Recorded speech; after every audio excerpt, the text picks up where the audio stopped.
I am Dr. Eswaratnam, Assistant Professor retired.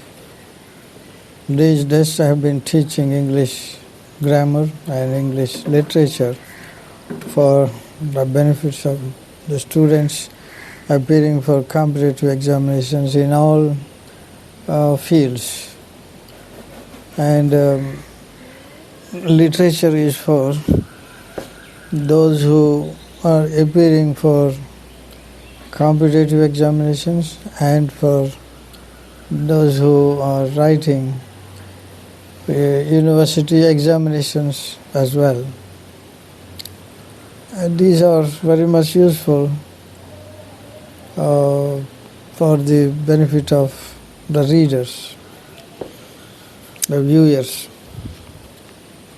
If you like these videos, kindly subscribe it for your continuous programming.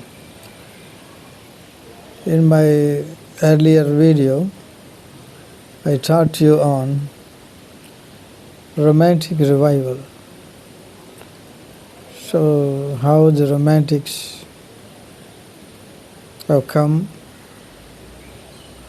and have succeeded the classical writers, and what were the differences between classical writers and romantic writers. All this information was clearly given in my earlier video. And now I want to teach you on another subject, Pre-Raphaelites.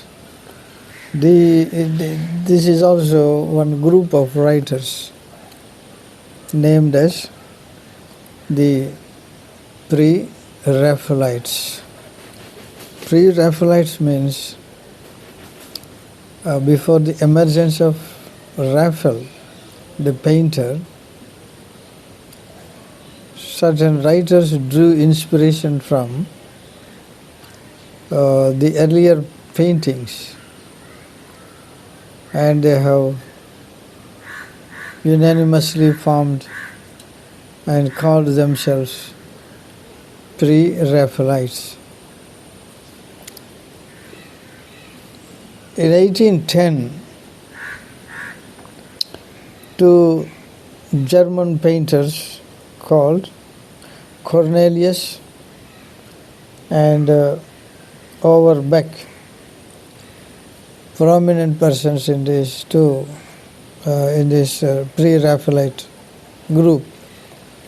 You can note it down, these two names. These are German painters. One is Cornelius and the other is Overbeck. Founded a society in Rome called the German Pre-Raphaelitic Brethren. The German Pre-Raphaelitic Brethren. This is one association of writers founded by two German painters. The names again I shall read you: Cornelius and Overbeck. This association was founded in Rome. The year it was 1810. So these are some of the things for the competitive students you can remember. The association name once again called the German Pre-Raphaelitic Brethren. They gave themselves this name because they drew inspiration from the Italian painters before Raphael, in whom they found a sweetness, depth, and sincerity of devotional feeling, a self-forgetfulness, and humble adherence to truth, which were absent from the sophisticated art of Raphael and his successors. So some important information is given here. before Raphael, they found some, in the writers of before Raphael, they found some devotional feeling, sincerity, depth, and sweetness, a self-forgetfulness, and humble adherence to truth. So that means devotional form or devotional singing, truth finding, and artistic beauty, and all these things were found in this group of writers. So that is pre-Raphaelite writers. Sincerity, first of all. Next, a devotional feeling, that is very important. Devotional feeling is a kind of self-surrender to the unseen power or the supernatural power. It is self-surrender, which were absent from the sophisticated art of Raphael and the successors. In 1848, a pre-Raphaelite brotherhood was founded in England by three young painters. This is another movement in England. Earlier it was Rome. This is in England. That year is 1848. A pre-Raphaelite brotherhood was founded in England by three young painters, Dante Gabriel Rossetti. One among these three was Dante Gabriel Rossetti. Second one is John Everett, Everett, John Everett Millais, Millais, John Everett Millais. And the third person was William Holman Hunt. William Holman Hunt, he is the third person. So these three persons founded one association in England in 1848. The name of this association was a pre-Raphaelite brotherhood in England. They aimed at a return to older principles in painting, but as Rossetti and many of their champions and followers were gifted writers, their work gave rise to a literary movement along the same lines. In painting, they advocated a close study of nature and a revival of the spirit and methods of the early Italian masters. So they advocated a kind of proximity to nature which satisfies the internal, the innermost arena of man. So that means consciousness. So what pleases the consciousness in the name of religion and through nature, and that was advocated by these painters.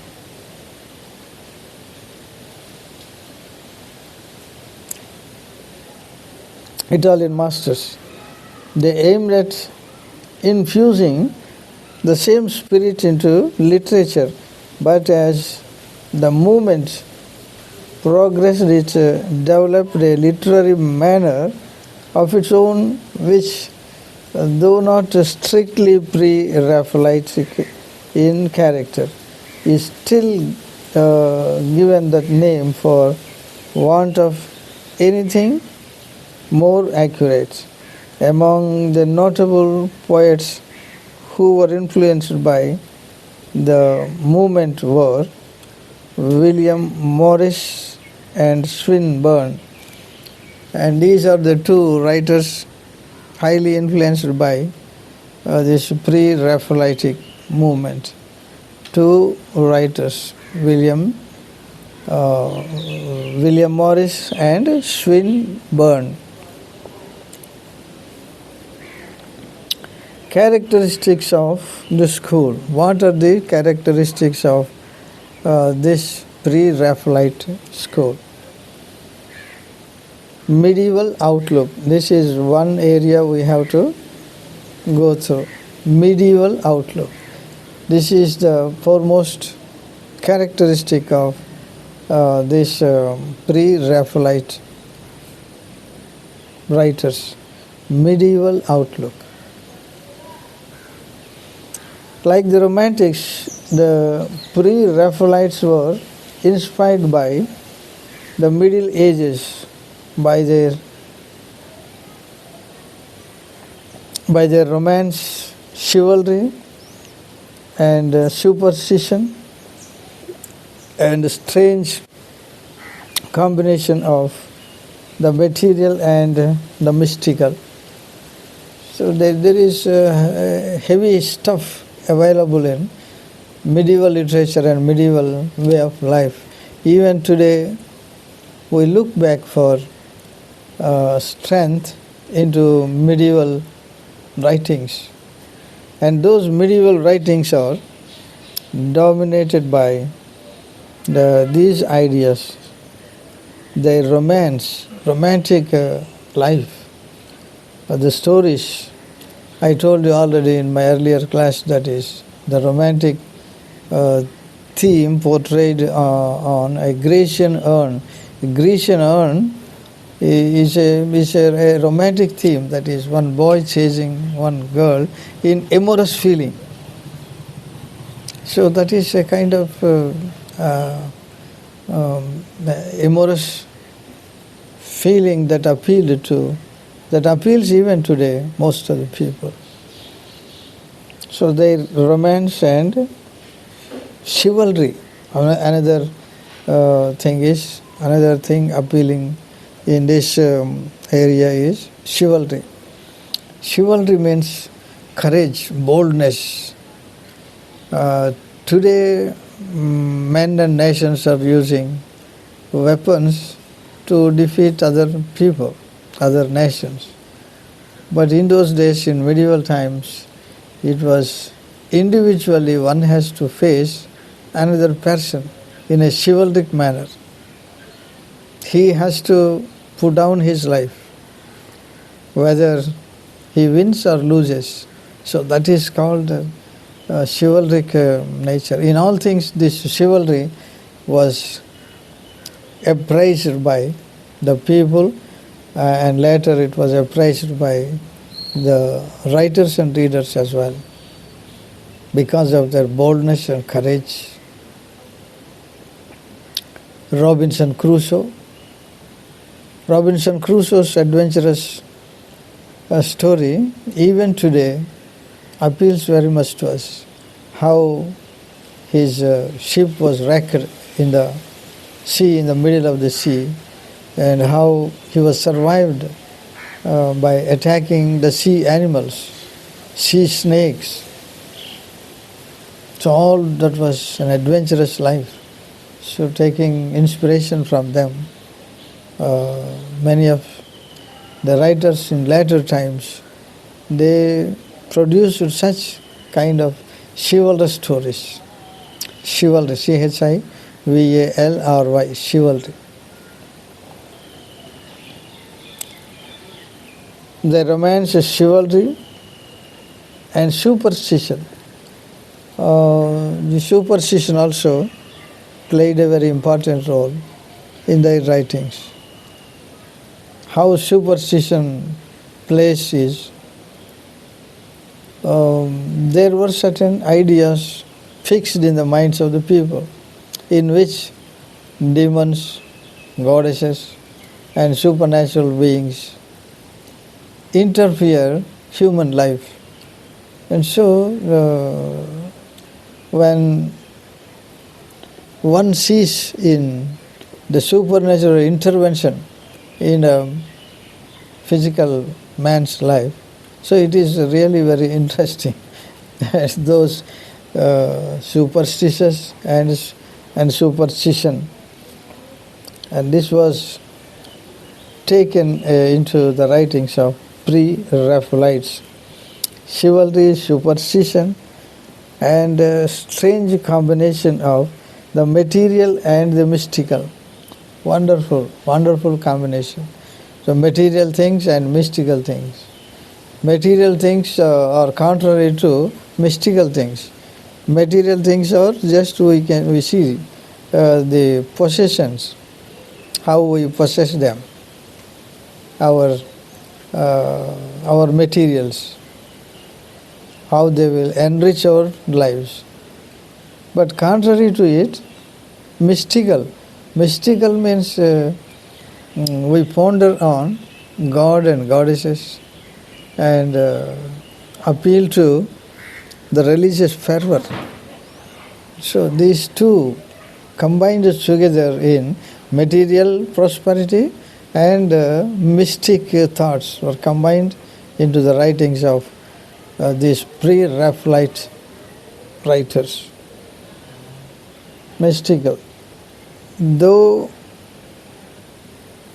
earlier in date, Keats' Eve of St. Anne's may be said to be typical of pre-Raphaelite poetry. Even Keats' writing also, that is Eve of St. Anne's, and this is a pre-Raphaelite, the type of pre-Raphaelite poetry, picturesque, passionate, exquisite in detail, and with all the explanation and idealism of the idealism in the treatment of love. The same elements are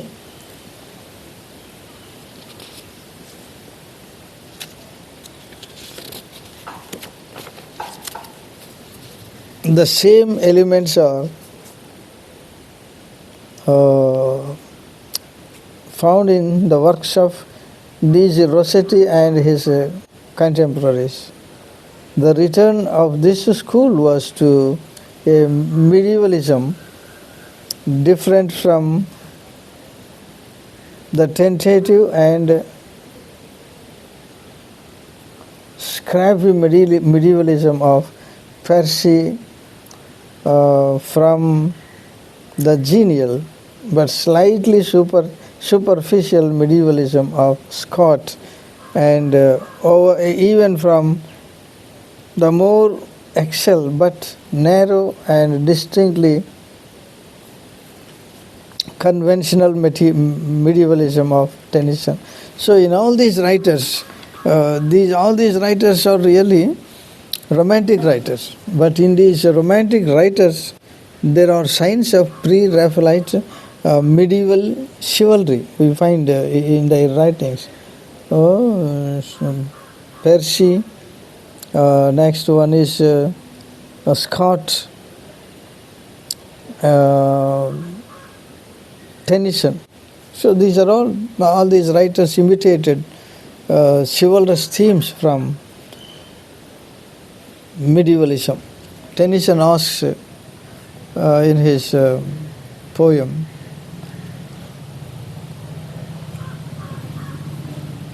"You mighty men of the world, come and follow me. Let us go into the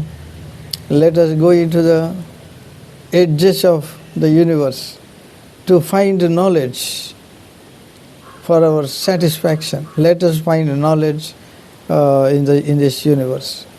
So it is a kind of medieval chivalry.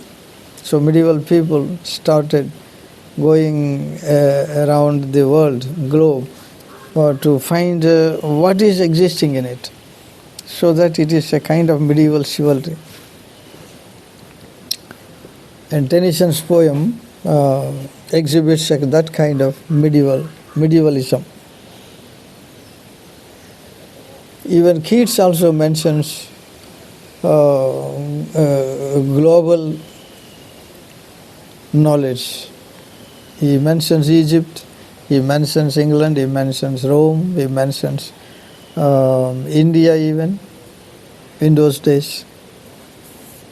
So that means a kind of chivalric note was found in his writings too.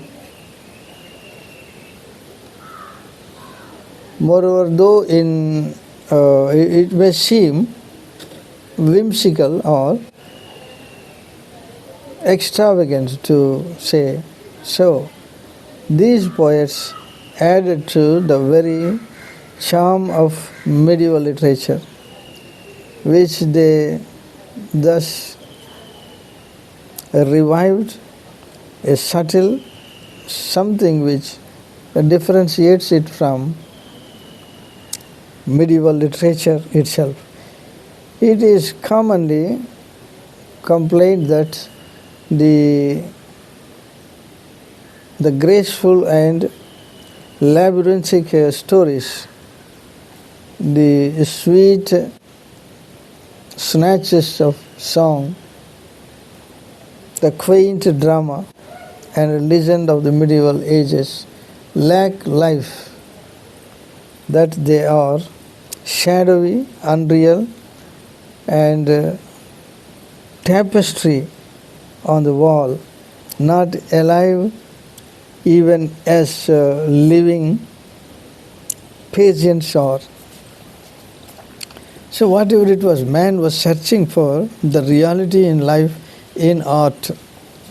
So in the form of writings, he was searching and searching and searching for reality. And that was lacked in all these writers. Legend of the medieval ages lack life, that they are shadowy. Whatever that was projected in these writings were only shadowy, not realistic. An unreal tapestry on the wall, not alive even as living peasants are. So living peasants, that means commoners, common people, their aspirations, their thoughts, their living patterns did not enter into the writings. So it's a craving to bring something about the general life of the common man.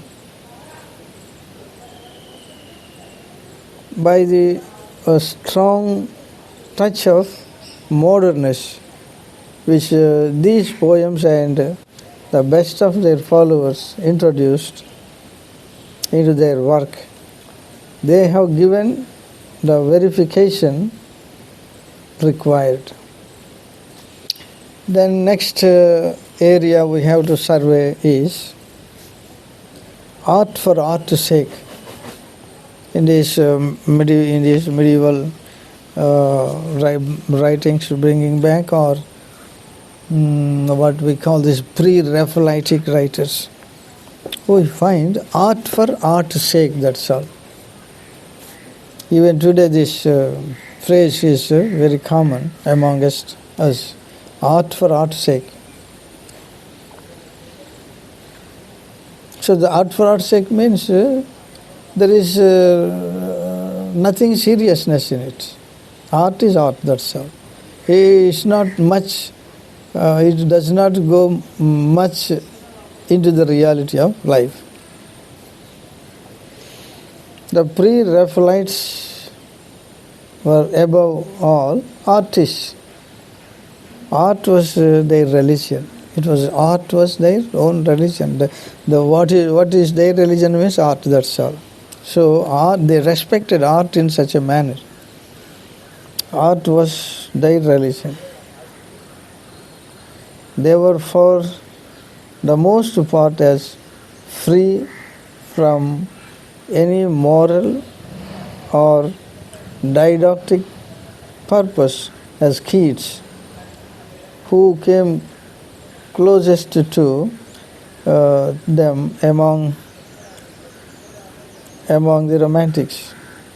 In poetry, as in painting, they aimed at perfect form and finish. A strong conception of scene and situation, precise delineation, lavish imaginary, and wealth of detail are their distinguishing characters. Sexual passion is portrayed more explicitly than was usual at that time. Though in the most beautiful terms, as in Rossetti's sonnet sequence, The House of Life,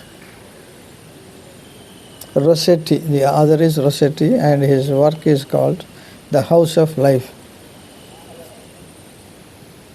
The language and the images may have been rich and sensuous, but there was none of the coarseness found in many earlier writers.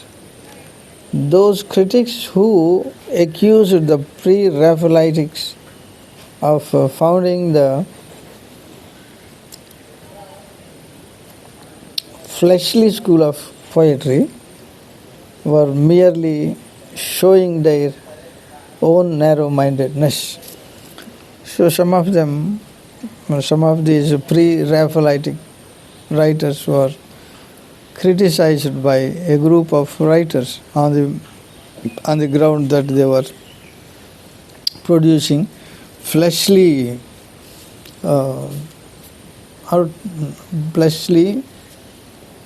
artistic works relating to the amorous feelings and the temporal life. Fleshly school of poetry were merely showing their own narrow-mindedness. So that means simply one should not criticize on baseless allegations. Just simply for criticizing, we should not criticize them. There is some reality in their writings, but these narrow-minded writers criticized them. Narrow-mindedness and appealing to the prejudices of a somewhat puritanical age. To such prejudices, these artists and writers made no concession, made no concessions. They were intent on depicting or creating beauty for its own sake. Beauty for beauty's sake, that's all. They were unmindful of the criticism meted out on them. They created beauty for beauty's sake, without much regard for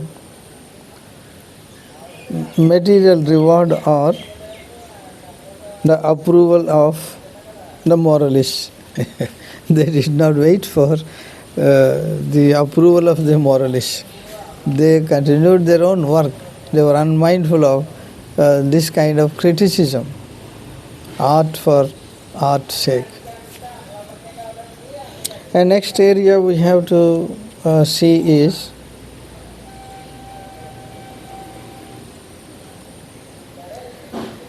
vivid visual presentation. Vivid visual presentation. So vivid means clear.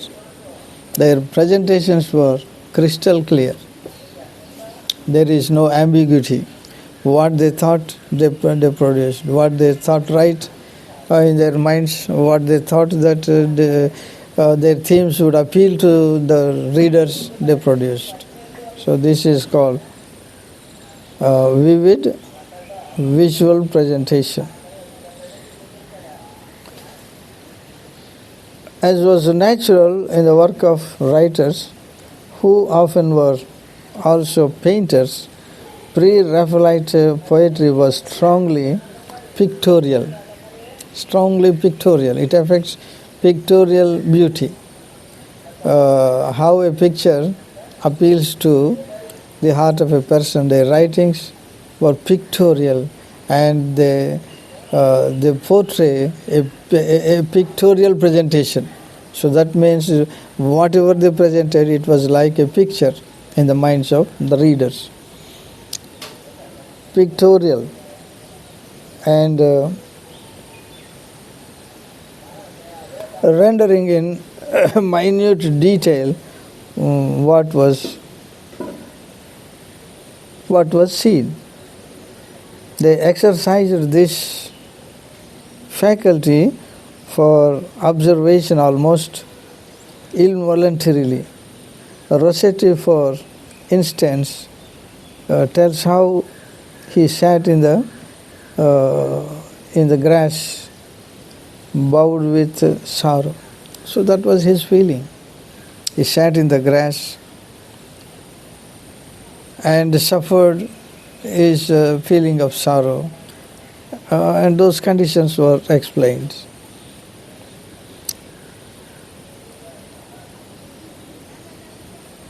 His mind registered and retained this one small fact.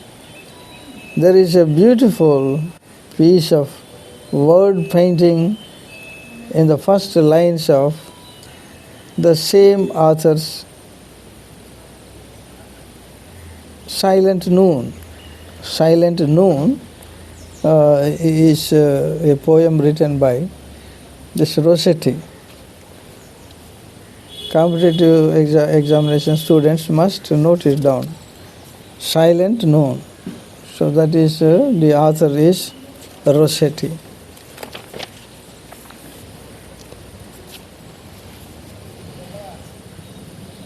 Sound and sense. This is another area we have to delve deep in the writings of pre-Raphaelitic writers. Sound and sense. Pre-Raphaelitic poetry is particularly rich in melody. So their poetry is melodious, appealing to heart, appealing to the mind. Just like a melodious song, a beautiful song. They sought it deliberately, of course, and sometimes to the loss of any precise meaning. As Legge says, vowels call to vowels and consonants to consonants. So this is the statement given by Legge. Spelling Legge is Legguis, Legge. What he says is vowels call to vowels and consonants to consonants.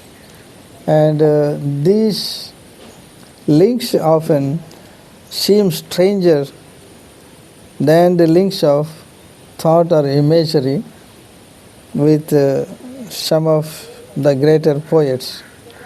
However, for example, Swinburne, the flow of musical language is so swift and profuse that it hardly appears to be the result of any conscious process. With him, indeed, it often submerges and obliterates the thought into a manner that could scarcely have been intentional. So this means their art produced wonderful and beautiful music, the lines rhyming and the choosing of the words to suit to their purpose. And all were selected words for the sound and sense. It was a very conscious effort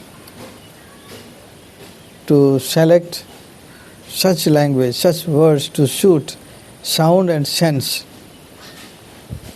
So if it is a war poem, so war sounds, the words producing war sounds were selected. If it is a love poem, words suitable to the serenity of love.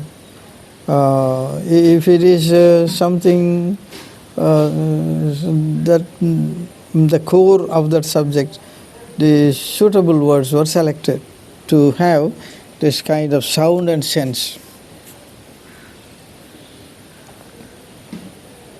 The words echo perfectly the sound of the rustling leaves and the falling rain. Suppose when a writer writes about the falling rain, the words were chosen to suit to the sounds falling of the rain. So that means picturesque and sound and sense are found in their writings. Kinship with romantic literature. This is another area we have to delve deep. Kinship with romantic literature. So almost it is the writings of these pre-Raphaelites are also just like romantic writings. Kinship, that is nearness to the romantic literature. It would be wrong to call the pre-Raphaelites as entirely new school of poets. So it is not entirely a new school of poets. It is wrong to think like that. They were drawing inspiration from medieval writers and from these romantic writers as well. And so that they are not entirely a new school of writers. They were anticipated in many ways in early 19th century by Coleridge and Scott, and especially by Keats, and late by Tennyson. Already I have given the note of these writers: Coleridge, Scott, Tennyson. All these writers brought back the medieval inspiration, and again they are associated with this what we call romantic writers. So their proximity, they are romantic writers, and at the same time pre-Raphaelitic nature is also seen in them by Keats and later by Tennyson, whose mastery of poetic technique set them a standard they endeavor to follow. For this reason, Saintsbury calls pre-Raphaelites a direct and legitimate development of the Romantic revival in England. So it is a kind of extension of Romantic writers. Pre-Raphaelitic movement is nothing but an extension of Romantic writers. Who said this? It is Saintsbury.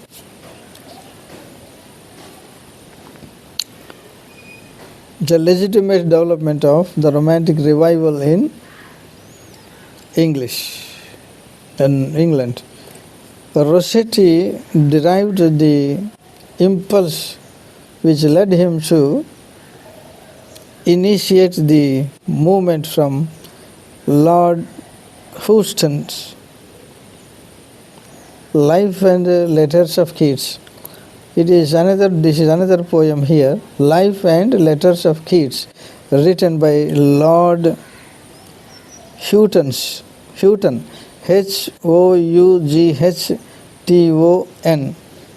Lord Houghton. He wrote this poem, Life and Letters of Keats. So this is also pre-Raphaelitic spirit,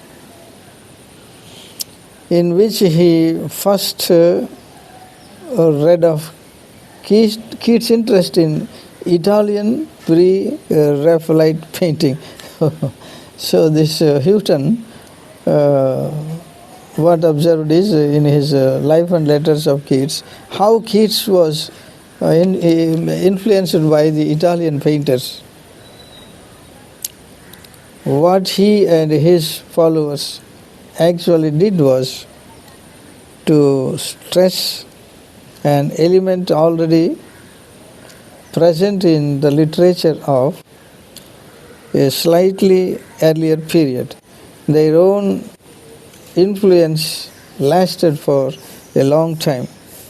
It was conspicuous in the work of the aesthetic movement led by Oscar Wilde. Aesthetic movement. It was led by Oscar Wilde. Now his writings also are in proximity with this pre-Raphaelitic spirit. And only wanted when English literature entered upon a phase of greater realism and materialism with the end of the Victorian age and the beginning of a turbulent new century. So all this movement and their thoughts, the writers, was ended by the end of the Victorian age, and later followed a turbulent new century. It began a turbulent new century. So that means disturbing a new century in all areas. So life was disturbed later, but up to the Victorian age, Queen Victoria, life was stable in all fields. Even in Augustan age too, life was quiet and calm. But in later times, what happened was life was disturbed by the incoming of the Industrial Revolution. When Industrial Revolution came in England, the life in all spheres was disturbed, and that is how it is and how it will be in later times. Let us see in the next classes. If you like this class, you can share it to others and subscribe for you.